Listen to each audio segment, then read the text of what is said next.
Hello there and welcome to the FPL Duo. We are here for the podcast stream for Gameweek 36. So the end is approaching, obviously, for this season. And yeah, here we are, obviously looking at Gameweek 36.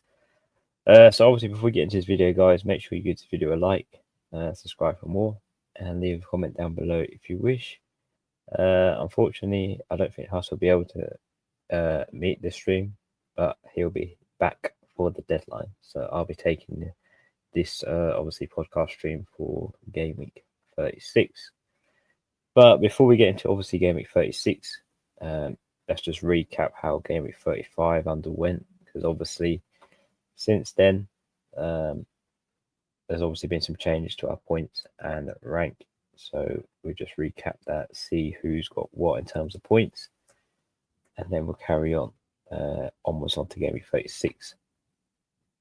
Now, obviously, just from realizing it, Munoz, Sarham, and Mateta on the current screen have no points. So just bear with me, guys, while I fix this just that little tweak on the slide, so it's a bit more obviously a bit more clear.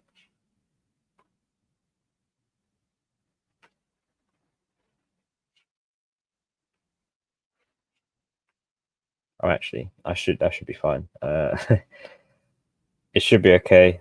I'll just relay to you guys what points the players have got instead, and you just have to ignore the fixtures on the screen. But we'll start with Huss's team, obviously, for Game Week 35. In goal, he had Raya, who only got 1 point. Obviously, no clean sheet for Arsenal. They also lost, obviously, to Bournemouth 2. So, yeah, not a great result for them. Moving on to the back three, which were more successful. Obviously, Konza with a clean sheet, Guardiola with his clean sheet too, with bonus points, and obviously Munoz with no clean sheet for him. I believe he got, 1 point from that. Moving on to the midfield, we've got Salah, who got 2 points. I believe Sarr got 2 as well in his game. I believe he did blank without a return. And Burma got 5 with the assist, and Rogers got 3 just on the clean sheet point. And up front, we got Marmoush, who blanked, who was his captain. Mateta, I believe, also blanked, and Isaac with 9 points. So scored from the penalty and got rewarded the bonus points, I believe, as well.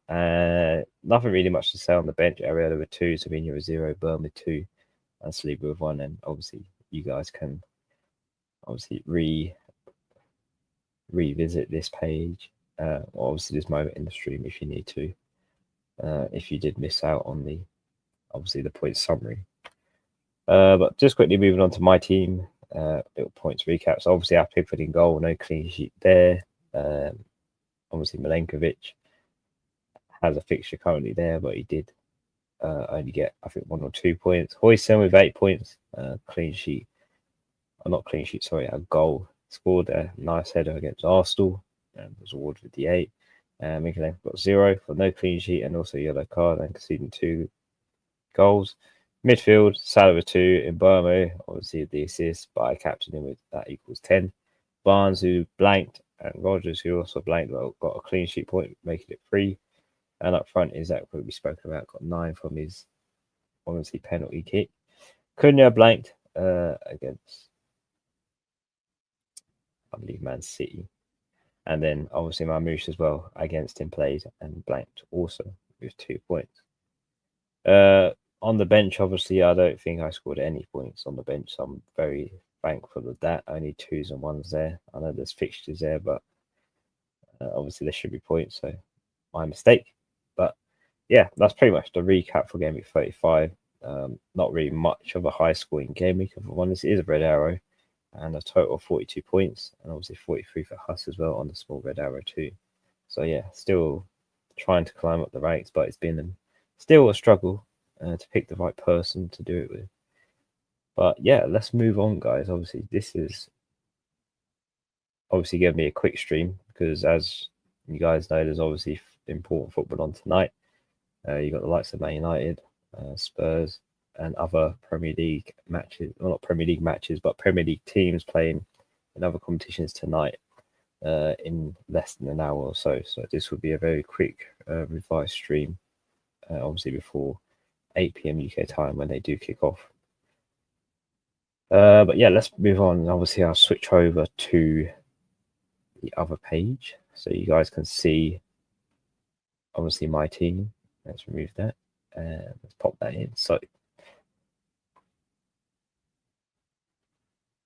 yeah, obviously, let me go to the other page first. The Astor transfer page, and let's have a look. So this is the current team, as you can see, is on the screen at the moment. Now you might notice as well, I have decided to activate the bench boost this week. I have 2 chips remaining. That included, as well as the free hit. So I do need to desperately use these chips now, obviously before the season ends, because we've got 3 more game weeks left to use them in, and I've got 2 chips, so I need to use them in at least 2 of them. And this is the game week where I'm going to use the bench boost. It's not a horrible bench boost. Obviously, you can see the starting 11 on the screen. I shouldn't need to run through that, as you can see it there. I'll just mostly talk about the bench boost. That's the chip I'm going to activate. Well, it is currently activated at the moment, and I think it will be through until the end of the deadline stream, which is on Saturday. I believe it's a morning one. I might be wrong, but I'll double check that. But yes, it is activated. We've got Pickford, Ismaili Sarr, Munoz, and Ain't Nuri currently on the bench boost. Now, in terms of goalkeepers, obviously going to play Flecken because he has the better fixture, and then obviously Pickford has a tougher fixture against Fulham away. Neither teams have really much to play for in terms of getting anything really. So this is pretty much a neutral kind of game. I'm hoping Pickford can sort of, just for the sake of finishing on the highest amount of points and hopefully keeping a clean sheet again, underneath Moyles, I'm hoping that happens. There is save points potentially in there for Pickford too, but I'm hoping that he can pull off a clean sheet as well against Fulham away, which isn't the easiest fixture to do, especially in the last game week where they were leading 2-0 and managed to make it 2-2 in the end. So I'm hoping there's some resurgence from that game that we saw in game week 35. The more appealing ones that I'm looking more forward to watching is obviously the Crystal Palace game against Tottenham, an away game. But Crystal Palace have it in them to somehow cause trouble, and they have done that in a lot of games. Suddenly can just be quiet, and then suddenly next game they can be explosive. And I'm hoping the Tottenham away fixture can be that explosive fixture that I'm obviously looking to target, because I did have in Miley Sarr and Munoz. I preferably wanted really Eze there instead of Sarr, but I'll give Eze, obviously, I'll give Sarr, another chance against Tottenham away and see what he can do on the bench boost for me. And then you've got obviously Munoz there, who, in the hopes of a clean sheet, maybe an attack return, it's a lot to ask for in terms of that game. But where Spurs are obviously sitting in the table at the moment, pretty much near the bottom half of the table, not really much there to play for them. Again, neither is Crystal Palace either. They're just fighting for getting the most points out of this season, I guess, and finishing as high as they possibly can. And obviously there's the pride for Spurs to finish in a respectable position near the bottom of the table. So yeah, I'm hoping for something big coming from the Crystal Palace players. I'm hoping something big comes from this, obviously bench boost, just to get me out of this sort of rank debacle. I'm sort of hovering around 1.67 million. I need something to get me out of there, so I'm hoping this bench boost does sort of get me out that massive hole I'm dug. But yeah, finally on the bench boost is Ain't Nuri, who has Brighton at home, and in the reverse fixture, this result ended 2-2 in the end, so it's quite a busy fixture, busy game against Brighton. I'm not really hoping for a clean sheet, if I'm honest, for obviously Wolves. And again, it's teams that have nothing really to play for that I've got in this bench boost. So I'm kind of hoping that there is some sort of revelation, let's say, of a clean sheet from Nate Nuri, maybe an attacker return. If Munoz and Nate Nuri and Sarr can manage to get an attacker return from each of them, then yeah, I'll be laughing on this bench boost. And obviously for my start 11, I think it's a mixture of good, decent fixtures. But yeah, that's pretty much the bench boost discuss. I'm not going to change my mind on it. But let me get a few of your comments in the chat just to see what you guys are saying. So first one is from Jenny. Hello. Thoughts on Marmoush to Wood, De Bruyne captain. I absolutely like this move because obviously there is still something to play for Man City in terms of Champions League qualification. It's pretty much almost set in stone. I think it will be after obviously the game against Southampton because you expect Man City to win that game and secure that CL qualification spot in there. So yeah, I think Marmoush to Wood is viable because I think Nottingham Forest have to fight for it more than Man City do. And even though they both got nice fixtures, I think Nottingham Forest will try and fight extra harder because they're in a position where they're out of the top 5, whereas Man City, they're pretty comfortable where they are. So Marmoush to Wood, it sounds like a pretty good move to do. And most of the goals that are scored obviously are come from Wood, and he is the penalty taker. So I like the move against Leicester at home. A favourable fixture. And De Bruyne captain. Absolutely. It's De Bruyne's last season. He'll want to go out on the high. And what a better match to do it in than Southampton away.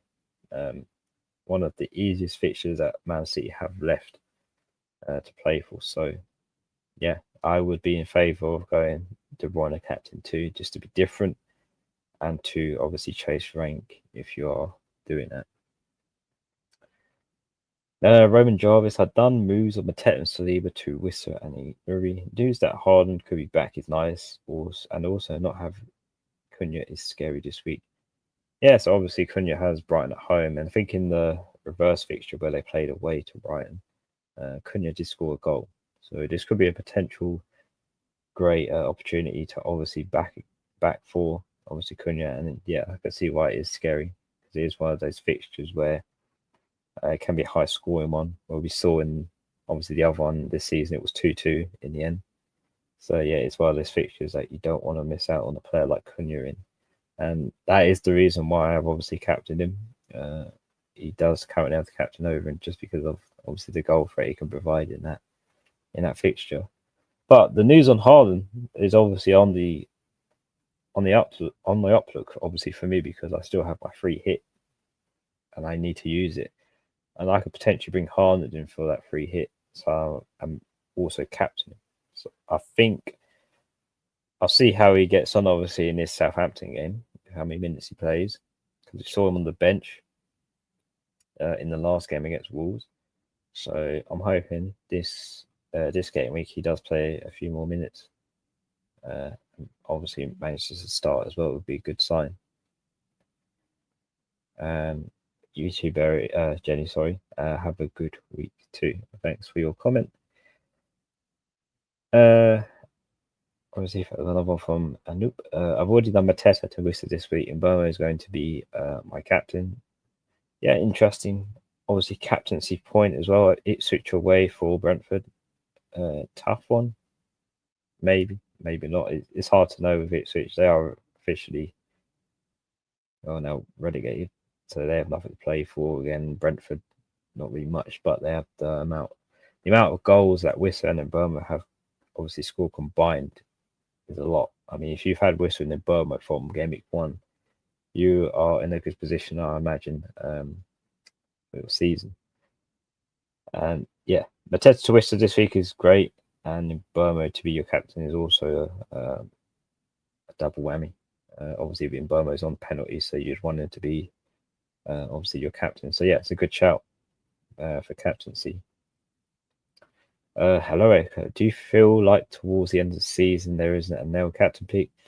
Yeah, absolutely. I mean, with Liverpool winning the obviously Premier League now, there's not real purpose, honestly, of having Salah in your team. As mad as it sounds, and as mad as it is, he's had one of the best seasons in terms of FPL as well, and smashed records throughout the season. you don't necessarily need to have Salah. I mean, it's pretty risky going without him, but if you're not looking to captain a player like Salah, for example, for the rest of the season, then is there any purpose of keeping him if you're not going to captain him? Because there's always that debate that we've spoken about through the season, and we've got to this point now at the end. There's not really anyone that we could potentially target for a captain specifically. I mean, anyone that you feel like will get a massive return in their fixture is worth a captain shout. So that can be either in Burmo, Cunha, Marmoush, De Bruyne, Chris Wood. Any of these players are worth a captain shout, and there's not really a vocal captain, I don't think, for the rest of these game weeks.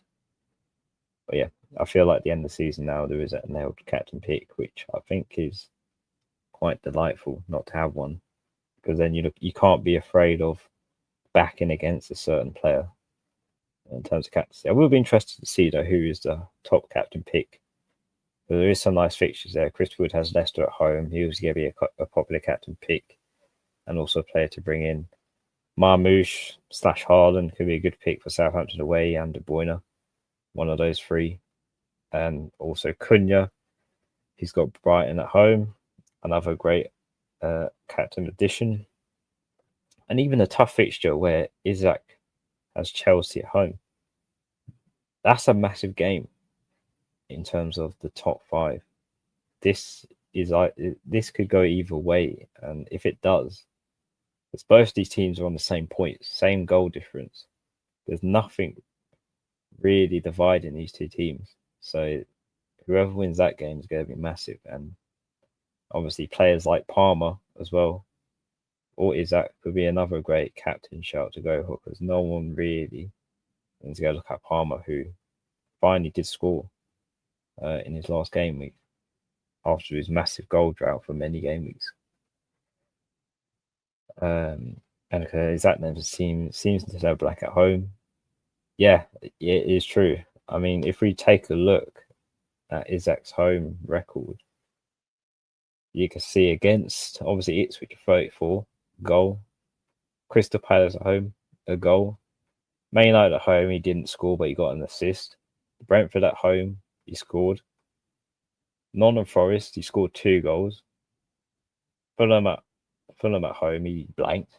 That's his first home blank so far. Bournemouth, that's a second home blank. Wolves, he just scored 2 and got an assist. Scored at home against 18 against Aston Villa. Leicester, goal and assist. Liverpool, goal and assist. West Ham, nothing there. And then obviously Arsenal, he got a goal. So yeah, you can sort of see, yeah, I do agree with you, Alika. It is hard for Isaac to actually blank when it comes to home fixture. So that is in his favour too. And I imagine there's going to be a lot of goals in that game too, because of how important it is for both of these teams to get the 3 points. So yeah, it's going to be definitely a game to watch, I think. In terms of that fight for the top 5, it's getting very interesting and gritty now for a lot of teams. I think Marmoush is risky for captaincy this week. He hasn't been scoring lately, and Haaland could take some minutes off him. Yeah, absolutely. I mean, let's take a look at Marmoush's record so far. I mean, his last goal was in 32, and since then he's had 3 blanks. But even before that, he hasn't really took off. I mean, his big, obviously, score was Newcastle in game 25, when he scored a hat-trick. Since then, he has scored 3 goals since that hat-trick in the midst of blanks. So he has been a bit quiet, Marmoush. But again, that can be a bit screwed. Some games he can be involved, in other games he could be completely not involved. It's just the way the Man City setup works for him. Sometimes the play gets play around him, and then obviously he's the main focal play. So yeah, with Marmoush, it can go either way or the other. I do think it will have some minutes taken off of him.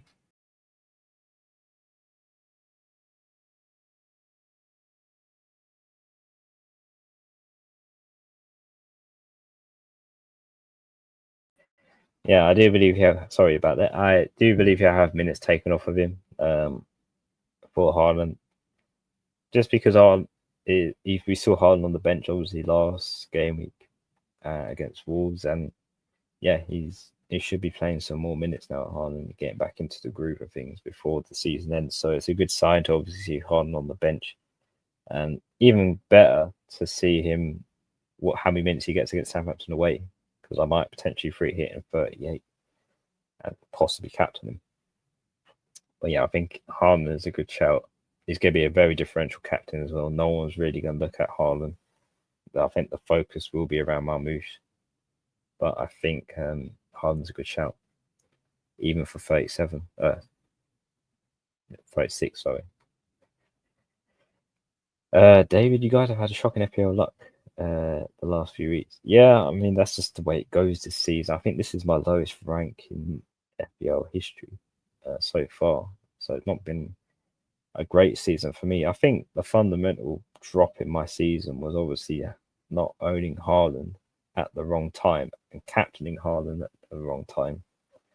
Because I went without Haaland in my first game week, and that happened for a couple of weeks where he scored 2 or 3 goals. I mean, he was sort of matching with Salah as well, so that sort of compensated for that captaincy. But yeah, in the end, it sort of ultimately ended my rank game. It was just coming to a point where I didn't really get on with the rank. My captaincy choices were not great either. Each game week, I just picked the wrong captain, even though I had a good game week. It was just weeks like that where the luck of FPL ran out for me. I mean, Huss is in a better position because he's in like the top, obviously 1 mil, top 500k, and still striving for top 100k. It's a big push, but still possible, and a lot can change in one game week. So hopefully I can finish higher than what I am at the moment. But it has been one of those seasons again. Ezra, captain Alanga over 13 points guaranteed. Yeah, Alanga is a great differential shout as well, because normally when we see a team like Leicester, Southampton, or Ipswich, we don't normally see goal scorers that we normally do, like Chris Wood scoring. It's sometimes players like Alanga or Gibbs White as an example as goal scorers, because obviously these teams will play a very high line. Obviously against Leicester, there's not really that much threat they can really give. So a lot of these teams have the opportunity to gamble when it comes to attacking. So yeah, Alanga can easily be a nice captain pick. Definitely could get a double-digit haul. And yeah, it's a good shout for a differential. Your 500k, I was 4.6 million at the beginning of the season. Everything's possible. Glasner, 49 points, carried me. Yeah, absolutely. You just need one game week where someone does a madness. And obviously, beginning of the season, your rank is jumping up and down like snakes and ladders. You can be 5 mil one week, or you can be in the top 10k in the next week. So, yeah, it does depend on who that bright spark is. And that's why differentials are important. Not just the template players, because the differentials are the ones that will change your obviously season, and obviously getting the captaincy right every game week also is a big obviously point to raise in FPL. Getting the right captain and picking the right differentials each week, along with having template players in the mix, will provide you with a good finish to the season. There's players like Wison, Burmo, Salah. I mean, you could potentially captain Salah for majority of this game week, and you would be on a really good rank. Because Salah's hardly blanked this season. He has blanked a few times here and there. Now, recently, well, at the start of the season, he was firing on all cylinders. You could get away with captaining Salah every week without any repercussions because of these double-digit hauls and bonus points. And yeah, obviously, the players you build around the captain player acts as a bonus on top of that as well.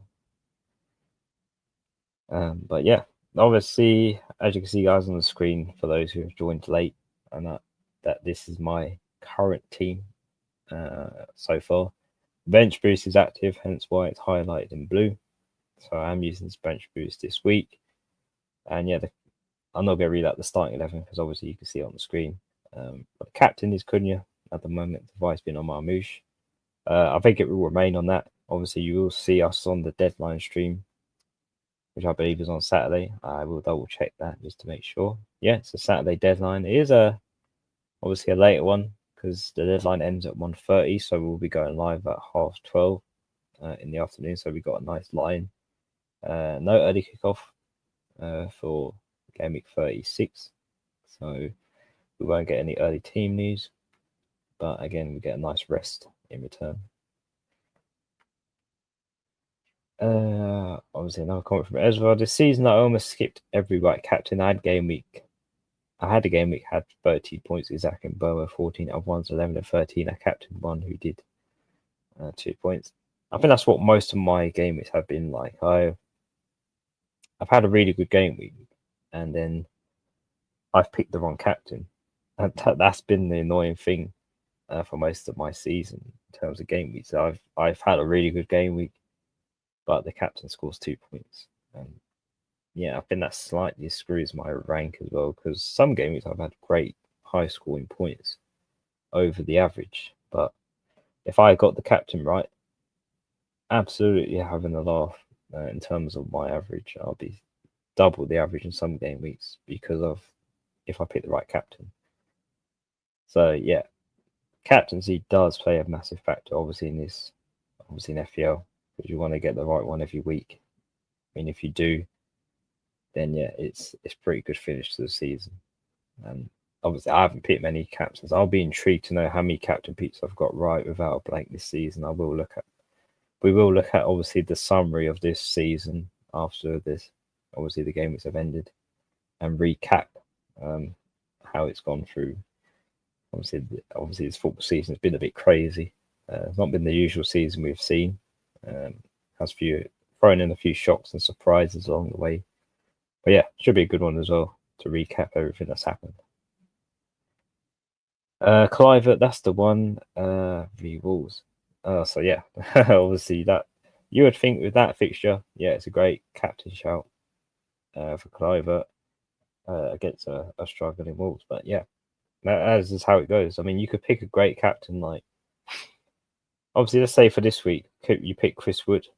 He's got Leicester at home. Somehow blanks, but you manage to get like a 60, 70 points around your team. That's just how FPL works. You could pick a great player for a great fixture, but that player can always have that probability of blanking, even though it's a good fixture. So it just goes to show not every good fixture is the best result for a player. You also have to look at obviously the record and how obviously the team operates and whatnot.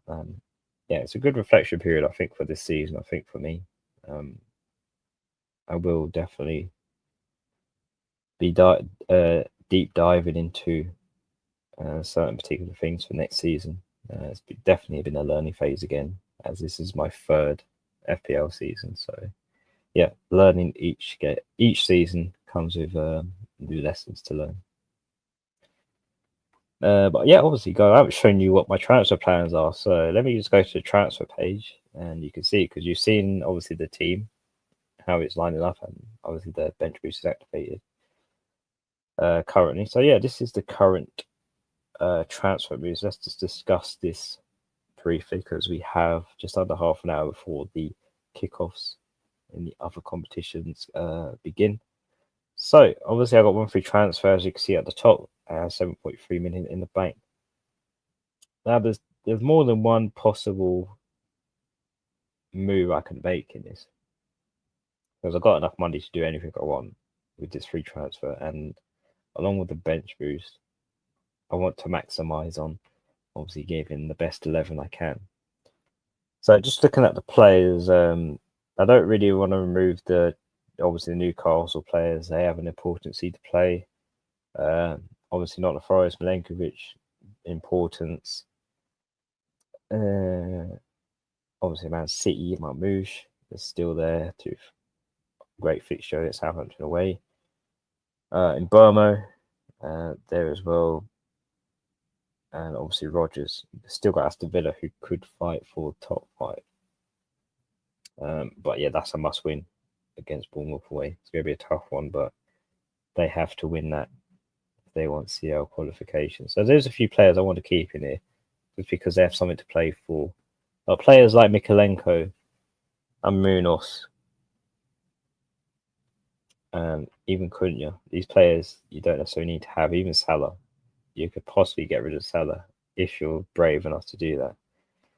Because obviously Arsenal have something to play for now. They got knocked out last night against PSG in the second leg, so all their focus now will be on the Premier League, because they need 4 points to secure CL qualification. So even now, Arsenal assets could play an importance, as they will be playing the strong 11 now to just guarantee that security.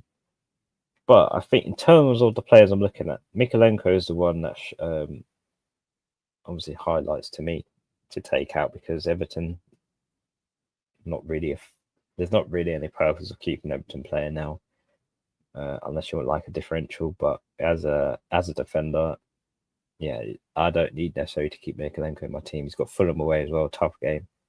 I honestly don't expect a clean sheet either. So I'm going to take out Mikalenko from the team, and the player I'm contemplating bringing in is Guardiola, and easily affordable. He's got Southampton away, in which I just want to look at the reverse fixture for this, because I want to see. But he did blank against that fixture, but it was a clean sheet for Man City. So in the reverse fixture for Man City, it was a clean sheet. So I'm hoping in this one away, obviously Southampton are officially relegated, nothing to play for.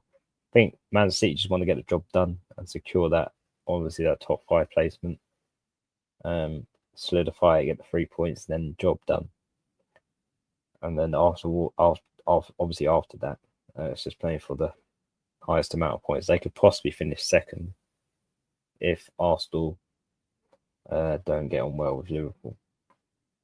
So yeah, Man City could possibly finish second. I think they'll want to finish as high as they can. And yeah, he would possibly be one of my moves, I think, going forward. He does have some attacking threat too. So I'm hoping he does use that in that game to maybe equalise on the probability of a clean sheet too. In terms of ownership, though, he is 35%, so he is slightly template, which makes me think, is he worth going for? Because I really want to target a player that has low ownership that could bring me in some points. So it's a bit hard to discuss. I might have to think about it more on the deadline stream come nearer the time, have more time to think about it, because that fixture just pops out at me, and I might potentially do a mad move in the midst of it. So yeah, you have to see in the deadline what I actually do. But that's one move I'm contemplating. I probably won't do it. It'll probably be something completely different to what that is. But yeah, I will be doing something. It will definitely be a transfer. It just depends on who I decide to do it on and who it is. I mean, I could take out Salah and replace him with De Bruyne, for example. I mean, De Bruyne's minutes, he's playing pretty much 90 minutes each game. I mean, this is his last season with Man City. So, in that sense, he'll want to play every single game there is left of the Premier League to finish on a high. I think he's also, like Jenny said, a great captaincy pick, differential, not really owned. Only 10%, just above that differential percentage. So I think he's a great shout for next, obviously for this week. But yeah, another option I could potentially go for as well could be bringing in maybe Chris Wood, maybe taking out Marmoush. It means I have no Man City players for that game. But again, could be a move I go towards, but again, that's a template move because he's 29% owned. So it is one of those. I need to pick wisely who I do bring in because I only have one free transfer and I want to make it count as well. But yeah, guys, that is pretty much everything covered, I think, for this game week. I mean, obviously, Us hasn't been able to join us on the stream, but he will be here for the deadline stream where you can find out his plans and obviously moves as well and captaincy. So obviously, stay tuned for that. Saturday afternoon, 12:30 will be the obviously deadline that we stream at for an hour. So yeah, definitely tune in for that. And don't forget, guys, to like the video and subscribe for more and leave a comment down below the video if you wish to as well. It's always appreciated and always your support is appreciated too. But I think we will wrap it up. Well, I will wrap it up here, guys. Thank you for obviously listening, watching, and your comments in the chat. Always thankful for your support, as I've mentioned. And yeah, we'll be back Saturday, 1:30, well, obviously 12:30 afternoon for the deadline stream. So take care, guys. Enjoy the football tonight. If you are watching any, should be good games. But yeah, take care and see you guys Saturday.